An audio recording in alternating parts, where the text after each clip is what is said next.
మూడు రంగుల జెండా బట్టి రోడ్డు మీదికి ఎక్కినాము అందరూ కాంగ్రెసు లీడర్లం ఈ రోడ్డు కడ్డం నిలబడి ధర్నా చేస్తున్నాం అన్నట్టు ధర్నాకు దిగినరు కాంగ్రెస్ పార్టీ వాళ్ళు. చెయ్యి గుర్తు పార్టీ సర్కార్ల కమ్యూనిస్టులు, కారు గుర్తు పార్టీ వాళ్ళు, కమలం పార్టీ వాళ్ళు ధర్నా చేస్తారు గాని ఇక్కడ గమ్మతిగా కాంగ్రెస్ పార్టీ వాళ్ళే ధర్నా చేయబట్టిండ్రు.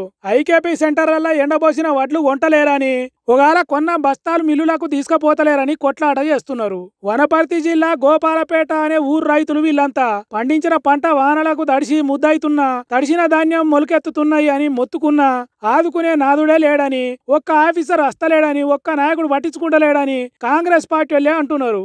ఆఖరికి ఎస్ఐ తహసీల్దార్లు వచ్చి సముదాయించి లారీలు వచ్చేటట్టు చేస్తాం, ధాన్యం కొంటాం, మిల్లులకు తరలిస్తాం అని చెప్పుడుతోని ధర్నా బంద్ పెట్టిండ్రు. అధికారంలో ఉన్న పార్టీ కార్యకర్తలే ఇట్లా చేస్తున్నారంటే రాష్ట్రంలో రైతుల పరిస్థితి ఎట్లున్నదో అర్థమవుతున్నది. గింత ఘోరమా కాంగ్రెస్ పాలన అని అంటున్నారు ఈ వీడియో చూసిన ప్రతిపక్షాలు. అయితే మేము కాంగ్రెస్ పార్టీలమే అయినా ఆఫీసర్లకు మా గోడు చెప్పుకునే దానికే ధర్నా చేయాల్సి వచ్చిందని వీళ్ళు అంటున్నారు. ఏందో ఏమో గాని రైతులు మాత్రం గోసపడుతున్నారు కల్లాలల్లా. వాళ్ళను ఆదుకునే దానికి ఆఫీసర్లు అసలే కదులుతలేరు ఎందుకో మరి. ఊర్ల పంటి ఇందిరమ్మ ఇండ్ల లొల్లులు గడుస్తలే ఊళ్ళ. ఇండ్లు కావాల్సిన వాళ్ళు ఎక్కువ మంది ఉండే సర్కారు ఇచ్చేది ఊరుకు 5-6 ఇండ్లేనాయే. అందుకే మాకెందుకు ఇయ్యలేదు, మాకెందుకు శాంక్షన్ చేయలేదు అని కాంగ్రెస్ లీడర్లు కనిపిస్తే నిలదీస్తున్నారు. అగో అట్లనే జరిగింది ఇక్కడ.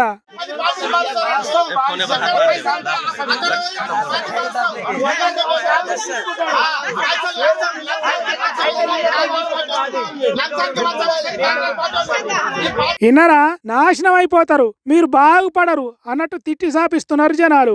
రంగారెడ్డి జిల్లా తాళకొండపల్లి మండలం చెన్నారం అనే ఊర్లో జరిగింది ఈ లొల్లి.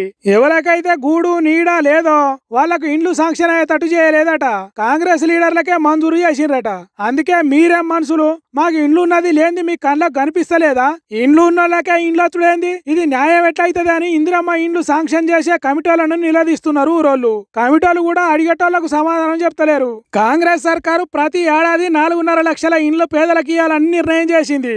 మొదటి సంవత్సరమే గరీబులకు రాకుండా చేస్తే ముందు ముందు మాకే ఇస్తారన్న గ్యారంటీ ఏమున్నది? అందుకే లొల్లి పెడుతున్నాం అంటున్నారు జనాలు. అందరు కలిసి లంచాలు తీసుకొని వచ్చిన పైసలు పంచుకొని మాకు అన్యాయం చేసిండ్రు అన్నట్టు బాధపడుతున్నారు వీళ్ళంతా. మీదున్న సర్కారేమో ఇందిరమ్మ ఇండ్లు ఇచ్చుట్లా చిన్న తప్పు కూడా జరగద్దని చెప్తున్నది. కిందనేమో ఇట్లా చేస్తున్నారు కాంగ్రెస్ పార్టీ కార్యకర్తలు. మొత్తం ఆగమాగం చంద్రం ఉన్నది ఇందిరమ్మ ఇండ్ల ముచ్చట అని తిడుతున్నారు. పట్నాలలో హైడ్రా పేరుతోని పేదోళ్ళ ఇండ్లు కూడా కొడుతున్నారు. పల్లెలలో పేదోనికి ఇండ్లు రాకుండా చేస్తున్నారు. ఇదెక్కడి అన్యాయం అన్నట్టు ఏడుస్తున్నారు బీద పబ్లిక్.